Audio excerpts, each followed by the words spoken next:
네, 오늘 말씀은 열왕기상 4장 20절에서 25절 말씀입니다.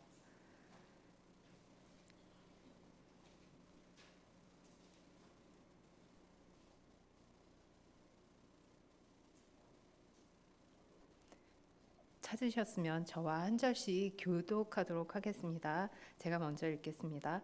유다와 이스라엘의 인구가 바다의 모래같이 많게 되매 먹고 마시며 즐거워하였으며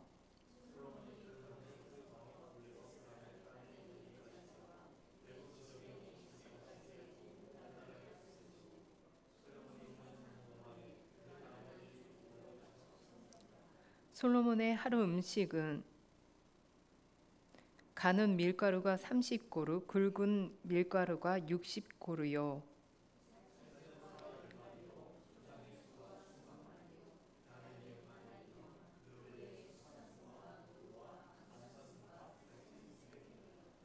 솔로몬이 그 강 건너편을 딥사에서부터 가사까지 모두 그 강 건너편의 왕을 모두 다스림으로 그가 사방에 둘린 민족과 평화를 누렸으니 사는 동안에 유다와 이스라엘이 단에서부터 브엘세바에 이르기까지 각기 포도나무 아래와 무화과 나무 아래서 평안히 살았더라. 네, 추석 명절이 지났는데 어떻게 잘 보내셨나요? 어, 네, 잘 보내신 것 같아요. 자, 이렇게 명절이 돌아오면 명절을 앞두고 막 뉴스가 이렇게 그 계속 보도가 되죠. 물가가 잘 안정이 되지 않아서 뭐 민생들이 어려워하고 있다라는 뉴스가 계속 올라가고, 뭐 제가 이렇게 보니까 쪽파 한 단에 18,000원이었는데 이제 내려서 15,000원. 깜짝 놀랐습니다. 파 한 단에 15,000원. 이렇게 물가가 안정이 되지 않아서 이렇게 뉴스가 있었는데, 올해도 역임없이 명절만 되면 이런 뉴스들이 이렇게 방송이 되고 있는데, 그 이야기는 우리 경제가 그만큼 불안정하다는 것일 거예요. 그래서 물가가 안정되고 걱정이 없는 나라가 되기를 우리는 모두 다 소망하고 있죠. 또 경제만이 아니라 정치적으로도 사회적으로도 그리고 안정된 나라가 되기를 우리는 기대하고, 그것을 위해서 개인도 노력할 뿐만 아니라 사회도 국가도 노력을 하고 있죠. 그런데 우리의 기대만큼 그 일들이 쉽게 이루어지지가 않아요. 그런데 오늘 함께 읽은 본문에 보면 그런 나라가 있죠. 바로 솔로몬이 통치하던 유다와 이스라엘이 그런 나라였죠. 그 나라의 평강은 어떻게 주어지게 되었고, 그 나라의 평강에 주어진 모습을 보면서 우리는 무엇에 어떻게 소망을 두며 살아야 할 것인지 오늘 말씀을 통해서 나누고자 합니다. 그 3장에서 보면 솔로몬이 하나님을 왕이 되어서 하나님을 사랑하고 아버지 다윗의 법도를 잘 행했다고 했죠. 그리고 그 하나님을 사랑함으로 그가 기브온 산당에서 1천 번제를 했어요. 그 1천 번제를 하고 그 밤에 솔로몬의 꿈에 하나님께서 나타나셔서 내게 무엇을 줄고 너는 내게 구하라 라고 말씀하셨죠. 그때 솔로몬은 아주 겸손하게 자기가 왕이 된 것은 하나님께서 저를 세워서 왕이 되었습니다 라는 고백과 함께 저는 너무나도 부족합니다. 그런데 내가 누구에게 이 많은 백성을 재판할 수 있겠습니까? 이 많은 주의 백성을 재판할 수 있겠습니까? 라고 하면서 자기에게 듣는 마음을 주셔서 주의 백성을 재판에서 선악을 분별할 수 있도록 이렇게 하나님께 구해요. 그가 그 통치의 대상이 그냥 일반 백성이 아니고 하나님의 백성이라는 고백과 함께 그들을 섬기기 위해서 하나님께 지혜를 구한 거죠. 그래서 하나님께서는 솔로몬의 이런 간구를 마음에 드셔 하셨고, 그 솔로몬이 자기를 위해서 장수를 구한 것도 아니고 원수의 생명을 구한 것도 아니고 오직 송사를 듣고 분별하는 지혜를 구했으니 지혜롭고 총명한 마음을 주시겠다고 하면서 그가 구하지도 않은 부와 영광과 장수까지 주시겠다고 하나님께서 약속을 하셨어요. 그리고 오늘 본문에 보면 그 약속이 어떻게 이루어지고 있는지 열왕기 기자가 이렇게 증거하고 있어요. 1절에서 2절에 보면 솔로몬 왕이 온 이스라엘의 왕이 되고 그 신하들은 이러하였더라라고 이렇게 하고 있어요.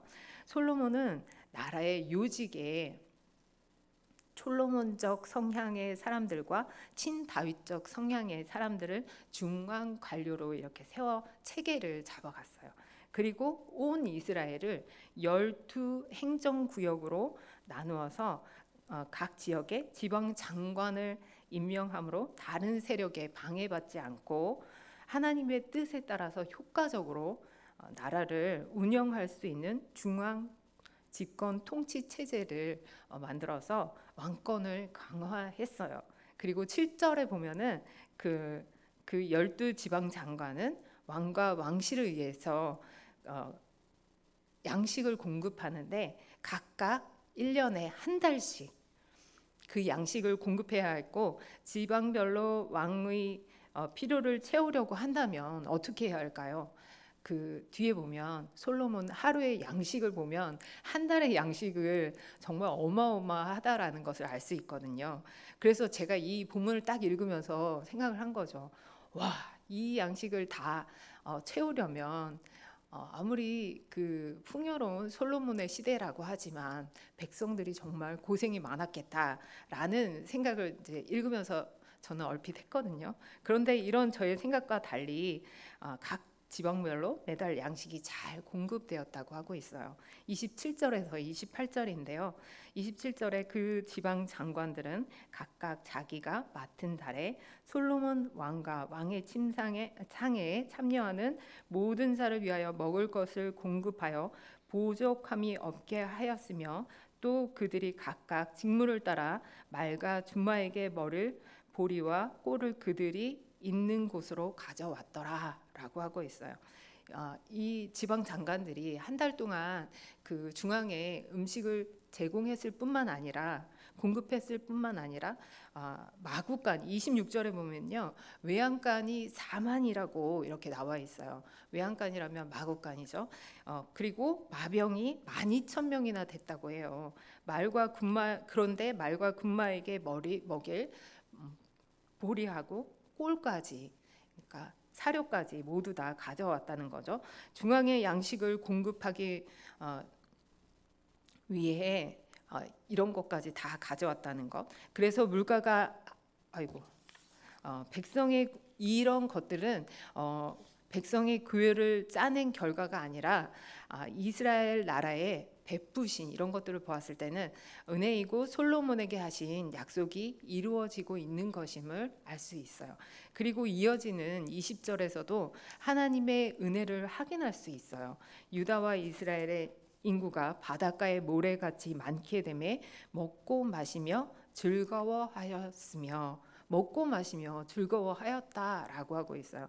1년에 한 달이지만 그 양이 정말 어마어마했는데 그 양을 중앙에 공급하고도 백성들은 먹고 마시며 즐거워할 수 있었다는 것이죠. 그리고 유다와 이스라엘의 인구가 바닷가의 모래와 같이 많아졌다라고 하고 있잖아요. 근데 이 구절을 딱 보면 우리가 생각나는 구절이 있죠.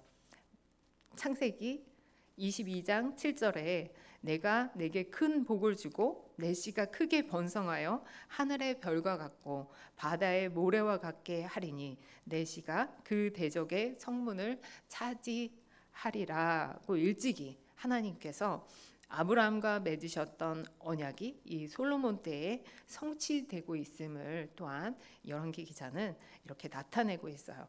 하나님께서 솔로몬을 축복하시고 아브라함과 맺은 언약을 신실하게 이루어 가고 있는 것이죠. 솔로몬 시대는, 지금 우리가 살고 있는 시대는 계속 KBS에서 그 방송을 하더라고요. 인구 저출산 시대에 대한 대응 막 이러면서 이런 특집 프로그램들을 하는 것을 봤거든요. 지금 우리가 살고 있는 시대는 저출산, 인구 절벽 이런 것들을 논하고 있는 이 시대에 이렇게 솔로몬에 살고 있던 그 시대의 백성들이 바다의 모래와 같이 정말 많아졌다라고 하는 것은 정말 우리에겐 너무 부러운 일이 아닐 수가 없어요. 그리고 또 이런 나라였고, 또 21절에 보면 솔로몬이 그 강에서부터 블레셋 사람의 땅에 이르기까지 애굽 지경에 미치기까지 모든 나라를 다스림으로 솔로몬이 사는 동안에 그 나라들이 조공을 바쳐 섬겼더라라고 해요. 20절이 솔로몬이 다스리던 때의 인구가 어떠했는지, 그리고 그들이 하나님의 은혜로 먹고 마시는 것에 있어서 아쉬움을 모르고 즐거워했다면, 21절에는 솔로몬이 영향이 미치는 영토에 대해서 언급하고 있어요. 솔로몬이 그 강에서부터 블레셋 사람 땅과 애굽 지경에 미치기까지 모든 나라를 다스렸다고 하고 있는데, 그 강은 하나님께서 이스라엘 자손에게 허락하신 가나안 북쪽 경계로 제시되었던 유브라데스 강을 의미해요. 또 블레셋 사람의 땅은 이스라엘 서쪽 경계인 지중해 연안이라고 이고, 또 애굽 지경은 이스라엘의 남쪽 경계를 나타내는 표현으로 볼 수 있어요.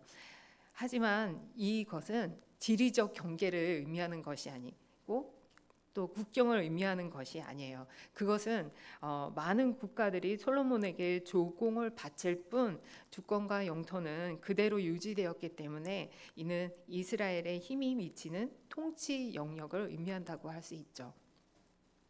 그리고 창세기 15장 18절에서 하나님이 아브라함에게 그날에 여호와께서 아브라함과 더불어 언약을 세워 이르시되 내가 이 땅을 애굽 강에서부터 큰 강 유브라데까지 내 자손에게 주노니라고 약속하셨는데, 또 이 언약이 성취되고 있음을 보여주고 있어요. 솔로몬은 언약을 이루시는 신실하신 하나님의 은혜로 당시 최강국이었던 아수르와 애굽 사이에서 이스라엘을 아주 강대한 나라로 방을전시킬 수 있었던 것이죠. 그리고 그 지경의 나라들이 솔로몬에 살아있는 동안에 조공을 바치며 솔로몬을 섬겼다고 하는데, 다윗 때에 정복되었던 나라들이 지배권이 솔로몬에게 그대로 유지되어서 솔로몬은 종주국의 왕으로서 정기적으로 그들에게 조공을 그대로 넘겨받을 수 있었다는 거죠. 옛날에 그 당시에는 강력한 왕이 죽게 되면 그 소국들이 그 독립을 위해서 저항을 하거나 하는 일들이 있었죠. 그리고 조공을 철회하려고 하고, 그래서 새로운 왕은 다시 그들을 정벌하는 전쟁을 해야만 했었는데, 솔로몬은 그런 것들 없이 그대로 그 통치가 그대로 이어졌다는 거죠. 그래서 이 또한 솔로몬을 하나님께서 축복하신 하나님의 은혜라는 것이죠. 그래서 백성의 고혈을 짜낸 그래서 솔로몬이